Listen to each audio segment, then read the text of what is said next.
Nah, sekarang pertanyaannya, kalau mau dapat kuota pendaftaran, itu sebaiknya di jam berapa mendaftarnya? Apakah nunggu tengah malam, atau pagi buta selesai subuh, atau di hari Oke. libur?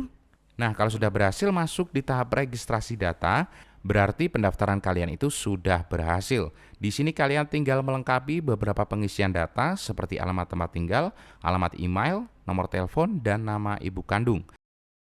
Permohonan. Oke, kalau pendaftarannya sudah berhasil, maka kalian akan mendapatkan tampilan seperti ini.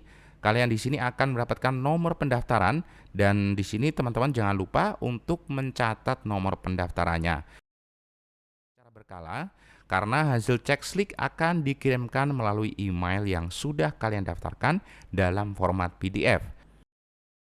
Bagaimanakah cara cek slik atau BI checking mandiri secara online? Apa saja dokumen yang dibutuhkan dan bagaimanakah tahapan-tahapannya? Mulai dari pengajuan data sampai berhasil mendapatkan lembar slik atau BI checking. Jadi jangan skip videonya karena akan ada beberapa informasi penting yang mungkin sekarang ini sedang kalian butuhkan.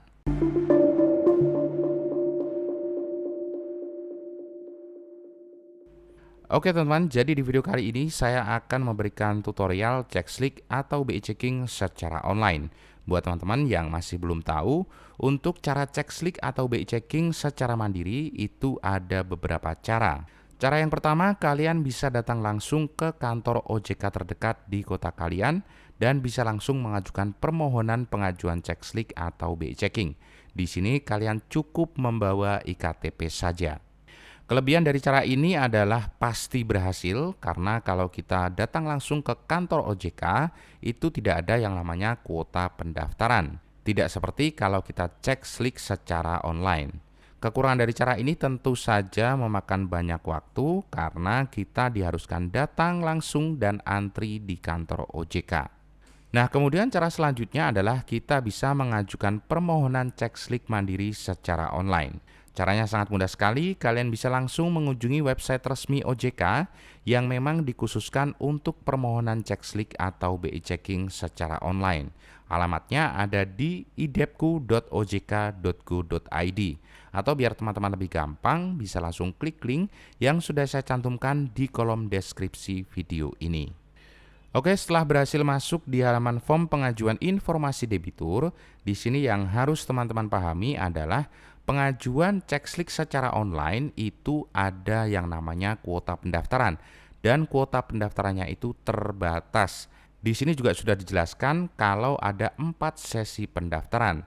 Sesi pertama itu di jam 7 pagi, sesi kedua di jam 9 pagi, sesi ketiga itu di jam 12 siang, dan sesi keempat atau sesi terakhir itu di jam 2 siang.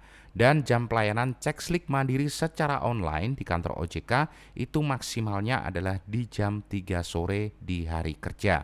Jadi kalau teman-teman sudah berhasil mendaftar di bawah jam 3 sore, itu pelayanannya biasanya akan ditunda keesokan harinya.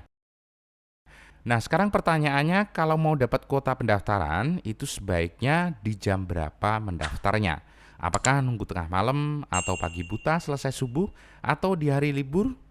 Menurut pengalaman pribadi saya dari hasil riset dan eksperimen tentunya, sebaiknya lakukan pendaftarannya itu di jam-jam pembukaan sesi pendaftaran dimulai, antara jam 7 pagi sampai jam 2 siang. Tentunya di hari kerja mulai hari Senin sampai dengan hari Jumat. Kenapa saya bilang seperti itu?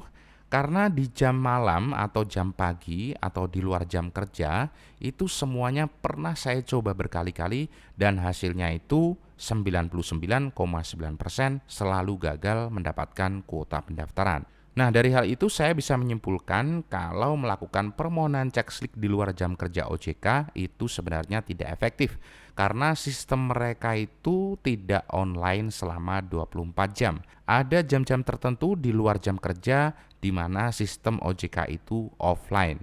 Oke, nah di sini bisa teman-teman lihat saya melakukan pendaftarannya itu di jam 11 siang. Di halaman awal pendaftaran, di sini ada dua pilihan menu, yaitu menu pendaftaran dan cek status layanan. Kalian bisa pilih menu pendaftaran untuk mendapatkan kuota pendaftarannya. Kemudian di halaman selanjutnya, kalian diwajibkan mengisi beberapa form. Yang pertama di sini adalah jenis debitur, kalian bisa pilih saja perseorangan. Kemudian sebelah kanannya kalian bisa pilih status kewarganegaraannya itu WNI.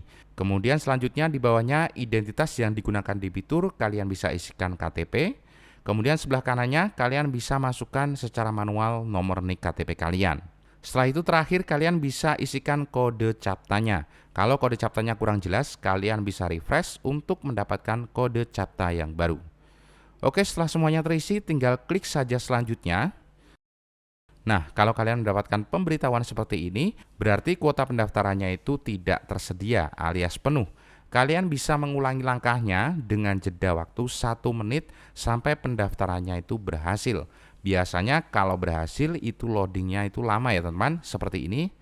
Nah, kalau sudah berhasil masuk di tahap registrasi data, berarti pendaftaran kalian itu sudah berhasil. Di sini kalian tinggal melengkapi beberapa pengisian data seperti alamat tempat tinggal, alamat email, nomor telepon, dan nama ibu kandung. Nah, pada bagian ini kalian jangan sampai salah menuliskan alamat email ya teman-teman, karena lembar slip yang akan kalian terima nanti itu dikirimkan via email yang kalian daftarkan dalam format PDF. Jadi kalau kalian itu salah menuliskan alamat email, kemungkinan besar kalian tidak akan mendapatkan data slip kalian. Jadi saran saya, tulis alamat email yang kalian gunakan itu secara benar dan pastikan alamat email tersebut masih aktif. Kemudian selanjutnya langkah ketiga, kalian bisa upload dokumen foto selfie dengan KTP dan foto dengan pose memperagakan angka 5 dengan jari di bawah wajah. Di sini panduannya juga sudah tersedia dan sangat jelas. Teman-teman bisa lihat contohnya terlebih dahulu sebelum melakukan upload dokumen. Kemudian selanjutnya langkah terakhir, kalian bisa cek ulang data yang sudah kalian isi. Kalau belum benar, kalian bisa klik tombol kembali untuk koreksi kesalahan. Kalau memang sudah benar, kalian tinggal checklist saja lembar pernyataan, kemudian klik ajukan permohonan. Oke, kalau pendaftarannya sudah berhasil, maka kalian akan mendapatkan tampilan seperti ini. Kalian di sini akan mendapatkan nomor pendaftaran dan di sini teman-teman jangan lupa untuk mencatat nomor pendaftarannya. Gunanya untuk apa nomor pendaftaran ini? Jadi nomor pendaftaran ini bisa digunakan untuk mengecek progres permohonan slip kalian. Oke teman-teman, setelah semuanya selesai dan kalian itu ingin melihat progres pengajuan slip kalian, kalian bisa langsung masuk ke halaman awal. Kemudian di sini kalian bisa pilih menu status layanan. Kemudian kalian bisa masukkan kode pendaftaran yang tadi sudah dicatat. Jangan lupa isi kode CAPTA-nya dengan benar, kemudian klik lihat status layanan. Maka di sini kalian akan mendapatkan data sesuai dengan nama kalian. Dan di sini status layanannya kalau keterangannya masih dalam antrian verifikasi, kalian tinggal tunggu saja sampai prosesnya selesai. Kemudian selanjutnya kalau proses pendaftarannya sudah selesai, kalian tinggal menunggu saja hasilnya. Kalian bisa cek kotak masuk email kalian secara berkala, karena hasil cek slip akan dikirimkan melalui email yang sudah kalian daftarkan dalam format PDF.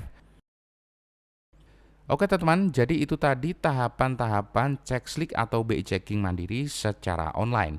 Di sini kalau teman-teman punya pertanyaan atau pendapat lain seputar tema pada video kali ini, silakan untuk meninggalkan jejak di kolom komentar.